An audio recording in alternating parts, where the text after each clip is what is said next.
TCM project in terms of overview, the corridor and the benefits, and capital investments and operating support, and then the project status. Here we go. What is TCMC? It's the second daily train between Chicago and Minneapolis. You know, we have issues with on-time reliability heading eastbound because of coming from Seattle or Portland.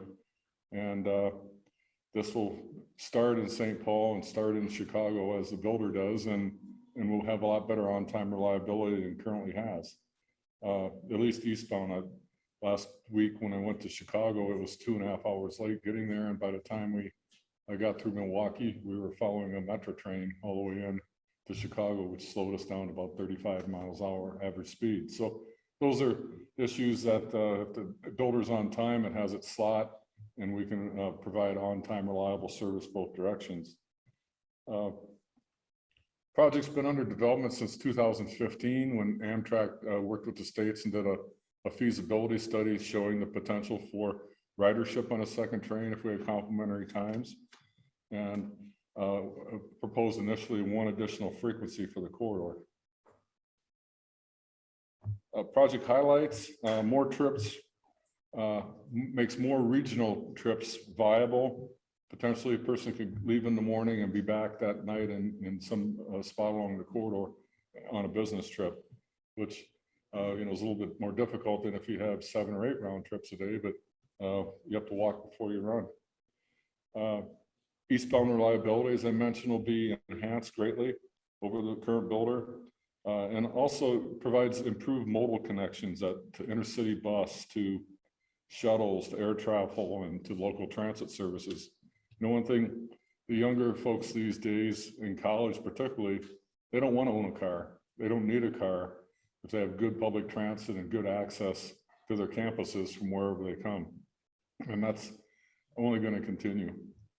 Being 1 round trip a day, 411 miles, staggered times leaving Minneapolis and leaving Chicago, so they complement the builder. 7.5 hour travel time, average speed is 79. The service will begin in hopefully the end of 2024. We're anticipating initially 124,000 plus riders on this service alone on the corridor. And there's 13 stations that are shared with Empire Builder Routes in the Hiawatha. We'll be using existing infrastructure, such as the stations and rail, with improvements necessary to accommodate additional frequency. We'll talk about those improvements in more detail shortly. Here's a corridor map shot. You can see it starts on the west at Union Depot in St. Paul, Red Wing Winona stops, and La Crosse, Tacoma, Dells, Portage, Columbus on the Milwaukee. We'll have a new stop at the General Mitchell Field, and then on the Sturtevant and then Glenview into Chicago. I know it's kind of difficult to see this map, but I apologize for that. But what it does show is the corridor and the travel shed of the corridor. Obviously the builder lines in red there. The green area are census blocks within 30 miles of a station. So you're attracting or able to provide service to people within a 30-mile radius, which is sort of benchmark for making it a viable line.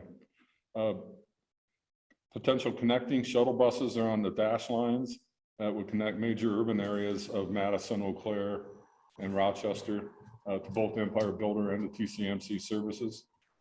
Intercity bus services are the gray lines and greatly expand access to rail service. And what I know you really can't see is that little block on the top. It says that 59% of Wisconsin residents and 61% of Minnesota residents live within 30 miles of a station or within 15 miles of a connecting bus. That's the access you need.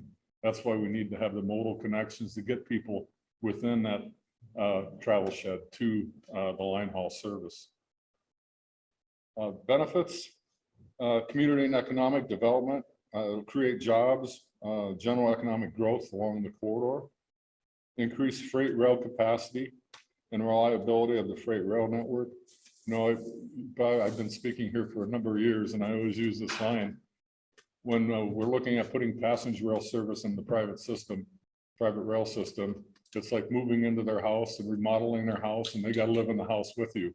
So our objective is to give them the capacity they need so our trains don't impact their service, and in exchange we get access to their system. Again, another benefit is improved travel time and mobility for passengers. Infrastructure improvements that allow increased rail traffic, and then benefit of safety improvements to the motoring public is also a significant benefit, at least from an organization that deals with highways. Anytime we can make a crossing safer, everybody benefits. And the final benefit is a reduced block time at crossings by 9%. People are familiar with Winona. When the builder comes through and it's 13, 14 train consist, it blocks vital crossings across the track that connect emergency services with hospitals. And this consist will only be 4 cars and won't block the crossings, but the dwell times will be a lot less. We'll have an impact on, I think, La Crosse yet. It'll block the crossing even for the short amount of time it's there. Thanks for Dan, and thanks for having me, and greetings from, I'm with WisDOT, and greetings from Minnesota, St. Paul, but I'm sorry I couldn't be there, but it's for a good reason. First ride on the Empire Builder for my kids, which is, some might say is a little late, but better late than never. And it was on time arrival, actually 20 minutes early into St. Paul yesterday. So the TCMC is really a bright spot. We got some really good news on that. And I'm gonna launch right into sort of where we are, but first give a little update, review of what's needed to implement the service. Obviously there's infrastructure, railroad improvements on the CP that Dan mentioned, required to add the passenger trains. In St. Paul, there's going to be some modifications to the Midway Station building for Amtrak to have a crew base there and a commissary.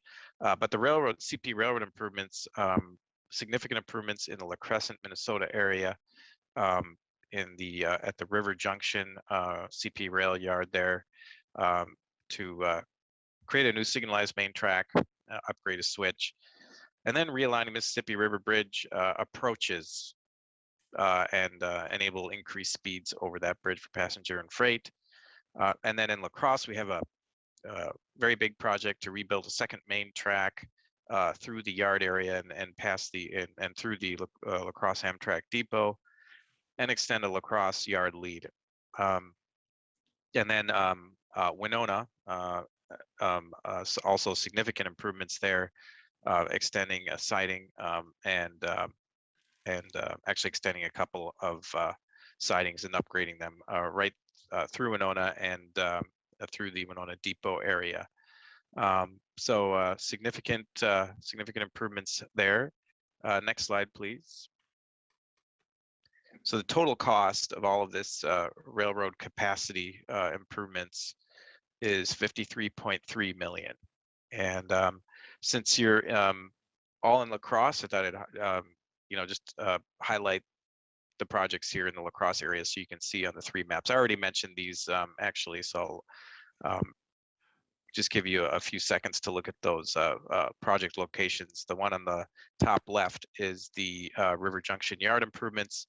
The one on the right is the Mississippi River Bridge approaches, and then the one on the bottom is the location of the La Crosse yard and depot area improvements. And in Winona and in La Crosse, it will involve station improvements. So if those that are familiar with Winona, before just adjacent to the platform where you board the train, you do have to cross a track. That platform will be moved to that other track that you have to cross, so that you will not have to cross a track there. The platform will be right there, moved a little bit closer to the station, not adjacent to the station building, but a little bit closer on the other side of the other track there. So that will make things easier and better in Winona for passengers as well, in addition for the railroad operations. And then in La Crosse depot, similar thing. If for those familiar with the La Crosse depot, there is the ballasted area right near the station building, which is where a track used to be once upon a time. That track will be reinstated as a main line, and the platform, the boarding platform, will move back right adjacent to the building. So it'll be closer to the station building than the current platform. And this is all made possible by federal grants. The first one being Restoration Enhancement Grant, that's $12 million for the first 3 years of operating support for TCMC service. That was key in getting support from broad support across both states.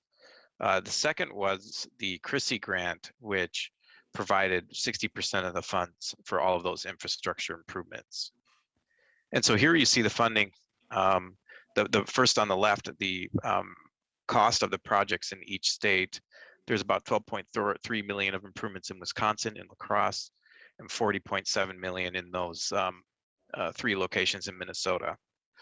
And then on the right, the good news is we have all funding secured. All funding is secured. This project is moving forward. All the matches are secured.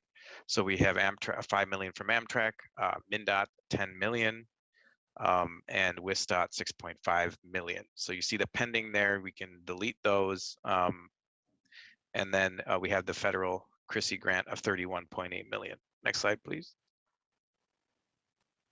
And then, of course, there's the operating support needed, and that's where this is where the federal Restoration Enhancement Grant that we received came in.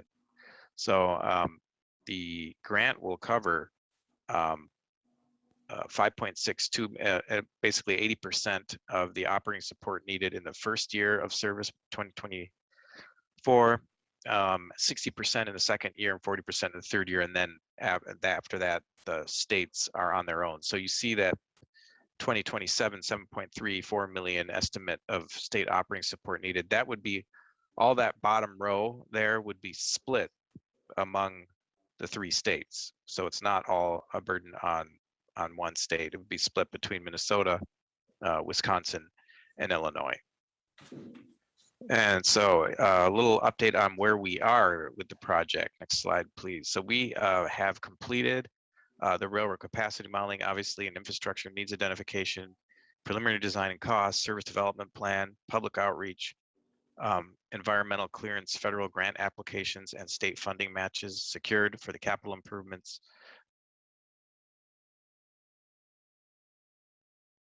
And the current tasks that we're working on now is finalizing the railroad agreement. We're actually probably only about a week or 2 away of getting that done. That's the agreement between MnDOT, WisDOT, CP Rail, and Amtrak, which is required for executing the FRA grant agreement.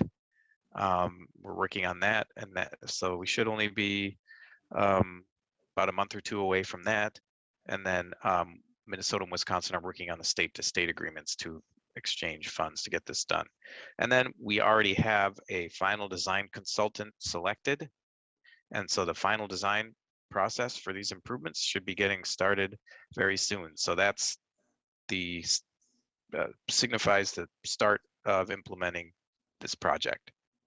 So very good news there.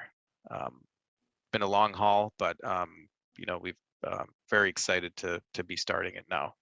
This is where the lawyers become involved in making sure that all T's are crossed and I's are dotted.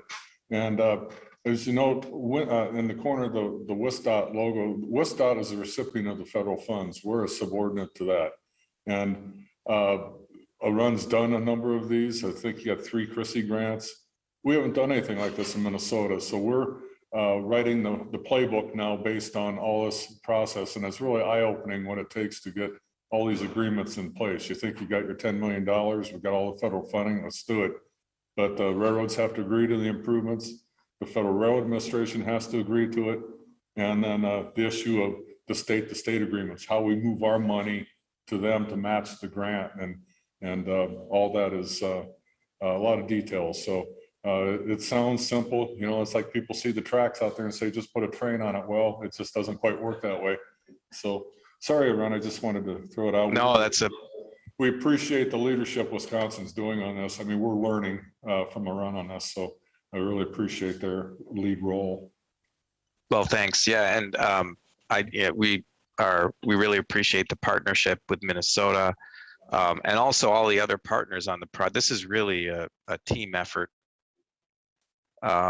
with Minnesota, Wisconsin DOT, Illinois DOT has been participating as well, but also Ramsey County and La Crosse County, who are both funders of the required planning for this and have been involved every step of the way on the project management team. And then the FRA has also been very supportive. In addition to just providing funding, they've been helping us out along guidance, and definitely don't want to forget Amtrak. They have been very enthusiastic, very active in moving this forward. In addition to providing that $5 million funding match. This is a priority, both nationally and at Amtrak, and also at the states. So we got a good team. This is where the lawyers become involved in making sure that all T's are crossed and I's are dotted. And as you know, in the corner of the WisDOT logo, WisDOT is a recipient of the federal funds. We're a subordinate to that.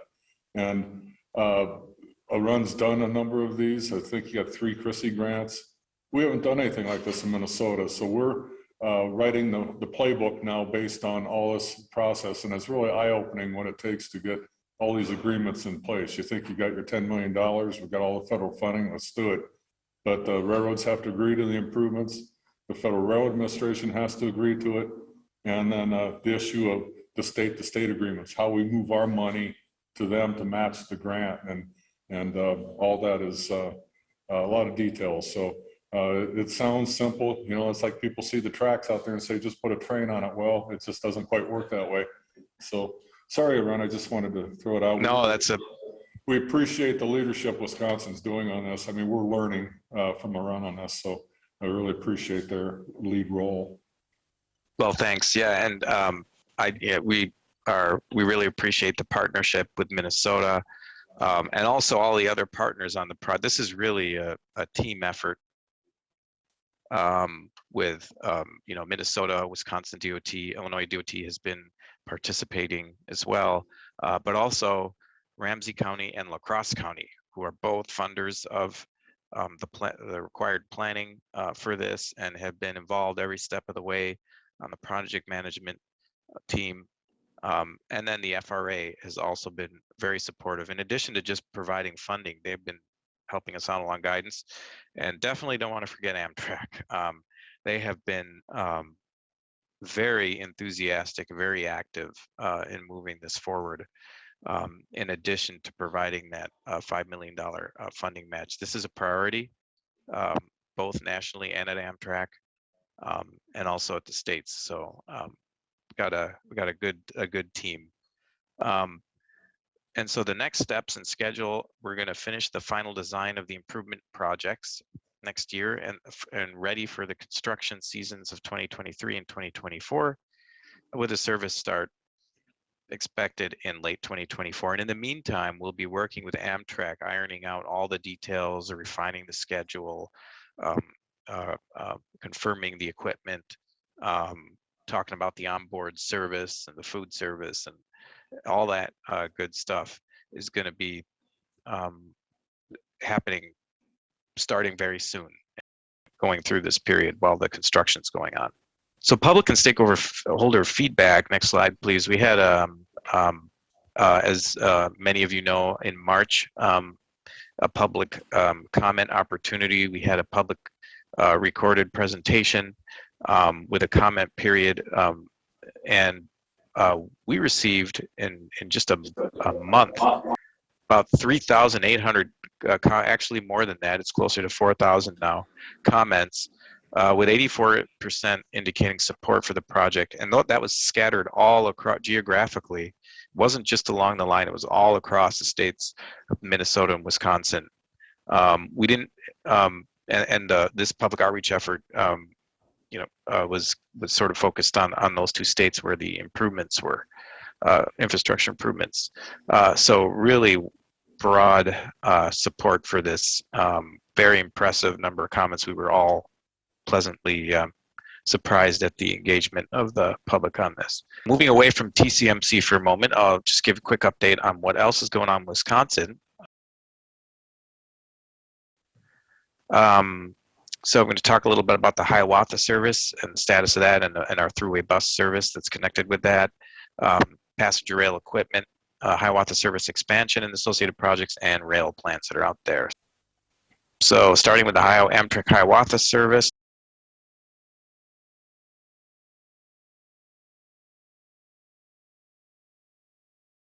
I think everybody's familiar with the route, and that it's funded 75% Wisconsin, 25% Illinois. In 2019, as we've reported previously, that was a record high pre-pandemic ridership of 800,000 riders. Ridership had been going through the roof. We had to add cars. We had overcrowded trains. And we were covering 85% of the costs with fares, which is one of the highest in the Amtrak system. Obviously, during the pandemic, we saw drastically reduced ridership due to the pandemic, but also due to the associated reduction in frequencies. We were down to 0 for for a few weeks, and then 3 round trips, then 1 round trip, then back to 4 round trips, and then finally up to 7 round trips on May 24th. So ridership was about 15% of 2019, when we had that reduced service of 3 round trips for most of the pandemic. Full service resumed on May 24th, actually, of this year, and our August 2021 ridership, 48% of August 2019. So we're 48%, 50% pre-pandemic levels, but keeping in mind that our train consist sizes are about half the size as they were pre-pandemic. So as soon as we start seeing sold out trains with these small trains, we'll need to add cars back so we can see that ridership trend continue to grow and recover. And again, ridership is growing on the Hiawatha now, but travel patterns have changed. The peak morning trains from Milwaukee are not the busiest trains anymore. Those were the 6:15 a.m. was the busiest train. Not anymore. Those are pretty light. The midday and evening trains are the busiest trains now. And also the busiest days are the days around the weekends. And that's when we're getting close to sold out conditions. So as we see the people coming back to the office, and there is that going on, especially this fall, as well as business travel opening up, and we are seeing that as well. I think we'll see the ridership continue to grow. On-time performance remains very strong. 92% of trains arriving on time at the destination in August. That's excellent. Still one of the best in the system. Love to see that even a little higher. So we continue to keep an eye on that. And for the Amtrak Thruway initiative, that's the Interstate 41 Fox Cities to Milwaukee, tying the Hiawatha Milwaukee bus service that we started in 2019. 2 round trips. 1 round trip was suspended in March of 2020 for the pandemic, and then we had full service resumed the same date as the Hiawatha resumed its full service this May. And that enables a same-day round trip, of course, between Green Bay, Fox Cities, to and from Chicago via the Hiawatha service. Time connections to Hiawatha trains to from Chicago, and it also offers for these I-41 communities a direct service to Milwaukee Airport. So the buses stop at Milwaukee Intermodal Station for connections to Hiawatha, and then continues on directly to the Milwaukee Mitchell International Airport terminal departures. So, and then it extends, and it really extends the benefits of the Hiawatha to Fox Cities and Green Bay. And we're seeing most of the ridership is actually transferring to and from Hiawatha. So we're getting that intermodal connectivity. Ridership is growing slowly. July of 2021 was 30% higher than July of 2019 pre-pandemic. That was the first month of service. So that is pretty good and a good sign. August 2021 was 21% higher than August 2019. And again, we want to keep that growth trend going. We did some advertising this summer, billboards, digital, radio in the I-41 corridor. We're going to restart that shortly here as well. So we're going to continue to try and grow ridership and revenue on that service. Passenger rail equipment, a lot going on with this. We have the Midwest Equipment Pool, of course, which is jointly state-owned, and that includes 33 Siemens Charger locomotives, which are in service, and 88 Siemens Venture cars, which has delivery in progress. Revenue service for those, a little bit delayed, but expected to start in late 2021 and early 2022. If you take a train into Union Station in Chicago, you could see them, see the cars getting ready for revenue service. This order will equip the Hiawatha with 6 coaches. So pre-pandemic Hiawatha consist that would be about 50% of what we need for the Hiawatha. The other 50% would have had to be Amtrak legacy equipment. However, Wisconsin has a supplemental intercity passenger rail equipment acquisition going on, which would fully equip the Hiawatha with new passenger rail cars, making it consistent with all other Midwest routes. So we wouldn't be the only route still having to pay for older Amtrak equipment. And that provides a lot of economies of scale. This fully incorporates the Hiawatha into the Midwest Equipment Pool, and it adds 6 Siemens Venture coaches, and very importantly, 3 new cab coaches for the Hiawatha service.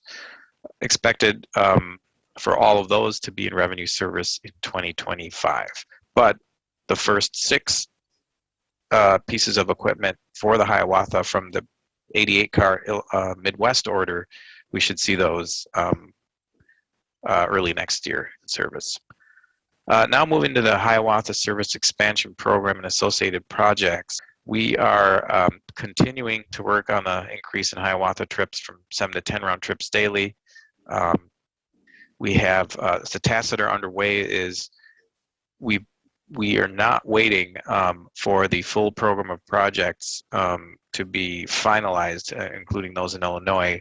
We are moving forward with incremental build of required railroad infrastructure improvements that we know are required in Wisconsin. And we have grants for those and we're building those.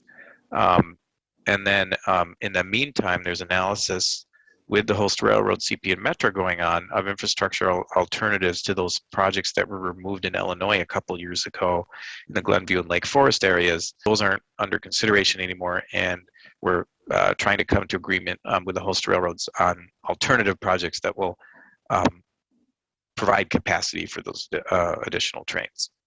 So the next steps, and that analysis is going on right now, continuing.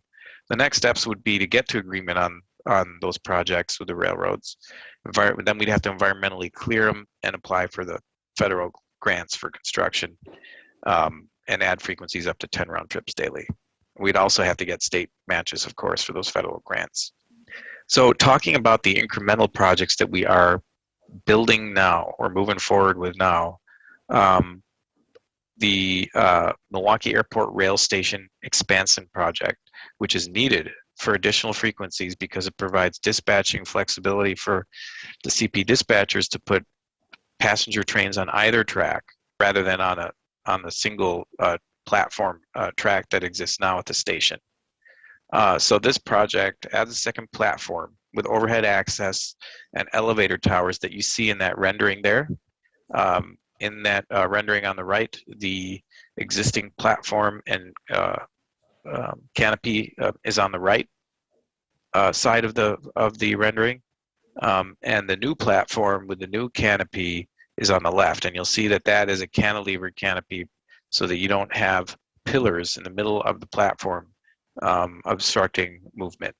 And you can, another thing to note here is this is a fully enclosed HVAC, climate controlled bridge. This is not like Sturdivant, and it's fully enclosed with glass. And those towers on each side of the tracks have 2 elevators in each tower, plus stairways, and additional waiting space in those as well. So it should be a very significant improvement for a station that has really outgrown its size. This will improve accessibility, ADA accessibility, and avoid the situations like you see on the picture on the left when there's maintenance away work. And they do have to stop on the other track that doesn't have a platform. They have to cross people over a live track on a crossing there to board the train. So that will no longer happen. This is fully funded, of course, and we've gone past 60% design component of the final design process. And so we should be seeing construction start next year and go for a couple construction seasons and open it up for service. A couple of other projects. We have the signaling upgrade of Milwaukee Intermodal Station area, which will upgrade it from ABS to signaling to centralized train control signaling. This should allow for a little bit of an increase in speed and also improve reliability. This is about 1.8 mile long signaling project between what's called cutoff, about a couple miles west of Milwaukee Intermodal Station through the station. CP is doing the signal design now. Expect to have that constructed. And then the big project, again, these are all projects required for increased Hiawatha frequencies. Big project is freight bypass of Milwaukee Intermodal Station through CP Rail Muskego Yard, which creates 2 new mainline signalized freight through tracks and newer upgraded bridges. And we've got significant funding for this, commitments from $26 million FRA grant, $20 million Wisconsin, and $8 million from Amtrak. This adds capacity at Milwaukee Intermodal Station for passenger trains by getting those most freight trains out of there. And then we have preliminary design completed. Environmental clearance is underway. We're at the final stages of that. So that's almost complete. And so we're preparing to execute the grant agreement with FRA, and then we start the final design process. Hopefully final design in 22 and construction in 23 and 24. But there could be some delays there depending on how things go here over the next few months. Now looking at the rail plans and federal funding outlook. So we have the Wisconsin Rail Plan 2050 being developed now, and there will be some public outreach opportunities. So please stay tuned for that and check our website. You can also sign up for email updates on the Wisconsin Rail Plan 2050 webpage to get notified. And we'll have 2 public comment periods, I think, upcoming for that, a 30-day and a 45-day, a 30-day for the draft and 45-day for the final. So there'll be significant opportunities there. And if you're all familiar with the current Wisconsin Rail Plan 2030, this will be an update of that, so that'll kind of be a basis. And then at the same time this year, we've had the Amtrak Connect Us plan, obviously, that came out in the late spring, which is a conceptual plan for Amtrak's corridor development priorities and approach, which Amtrak thought it was necessary to do during the consideration of the American Jobs Plan, which kind of has morphed now into what the bipartisan infrastructure bill. They wanted to, use this as a communication tool, really, to Congress, saying, look, this is the type of things that you can get. You're not just, throwing money. This is our vision, Amtrak's vision, of what we could do with significant funding. A couple of weeks ago, FRA released the Midwest Regional Rail Plan, which is a long-range concept plan 2050. This is one of a number of regional rail plans that FRA has done. Rather than doing one single large national rail plan, they're doing these kind of regional plans.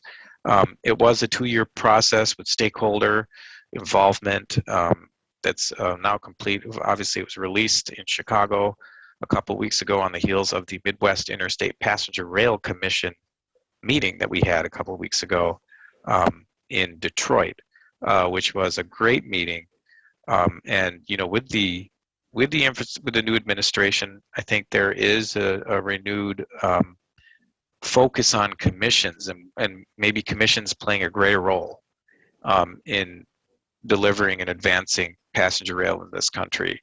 And so, responding to that, MIPIRC, the Midwest Interstate Passenger Rail Commission, is looking into what they can do to follow up on the Midwest Regional Rail Plan and help Midwest states and Amtrak and others and FRA to move things forward in the region. In the planning front, the States for Passenger Rail Coalition, which is a 23-state coalition of state DOTs and joint powers authorities, and it's really a broad coalition that includes states that have state-supported service, states that only have long-distance service, and states that want to have a regional state-supported service. So I'm currently serving as chair of this coalition, and the coalition has done a survey and put together a projects in the pipeline report. States have identified projects that are ready for final design and construction, and projects that are in the planning phase. You know, we've identified 19 projects, $1.7 billion that are ready to go. And this is just the Midwest. So I took this broad national report and sliced off the Midwest portion of it. I should say that nationally, we have about $15 billion worth of projects that are ready to go right now for final design and construction. But looking at the Midwest, about $2 billion, 15 new daily intercity, and these projects would get you 15 new daily intercity passenger rail round trips, 72 pieces of new equipment, 11 new cities served in the Midwest, and improve reliability and travel times. And then it also has states identified projects that are in the planning phase, another $500 million there. And you can see several new round trips, route extensions, and new stations would be served there, along with higher speeds and upgraded stations.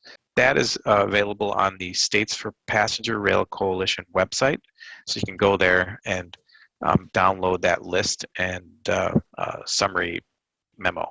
To give you an update on what's going on federally, obviously the IIJA, or the Bipartisan Infrastructure Bill, passed by the Senate, is going to be taken up hopefully soon. We're watching things closely play out in Washington, D.C. right now. And that has $66 billion for rail over the first 5 years of that bill, over a 5-year period. And so for what that means for the Midwest, for states, basically for non-Northeast Corridor states, there's the Federal State Partnership Discretionary Grant Program that's $12 billion. And that's a 90-10 federal state split. I have to confirm that actually, though, that whether it's 80-20 or 90-10. And Amtrak is eligible for that. The states obviously are eligible for that. Commissions and local communities are eligible to apply for that. And that's $12 billion, again, over 5 years, unprecedented amount there in that program, which has expanded eligibility. And there's the Crosse grant program, which we all know and love, that's been around and has helped fund these Wisconsin improvements. That's typically been appropriated about $350 million per year during the FAST Act period. That's now ramped up to $5 billion over 5 years, so $1 billion a year. 80-20 program, and that freight and passenger is eligible for that program. And then Amtrak, for its non-Northeast Corridor national network account, they're getting $16 billion. And there is a number of things that this can be used for. It does have a state of good repair focus on it, so replacing equipment, updating national assets, stations, but they're looking into how they can help move corridors forward as well with that money. And then it would, though, need a legislative change in the appropriations bill to enable Amtrak to really use more of it for matching funds for regional corridor capital projects. There is $3 billion for grade crossing safety improvements, which provides a lot of opportunity for looking at passenger rail corridors and where we can upgrade crossings to quad gates and median barriers, which would set the stage for higher speeds to 90 miles an hour or even 110 in some cases. And then there is a funding set aside for regional commissions, and there's kind of a planning focus there. Turn it over to Dan to give an update on what's happening in Minnesota before we open it up for questions. Thanks, Arun.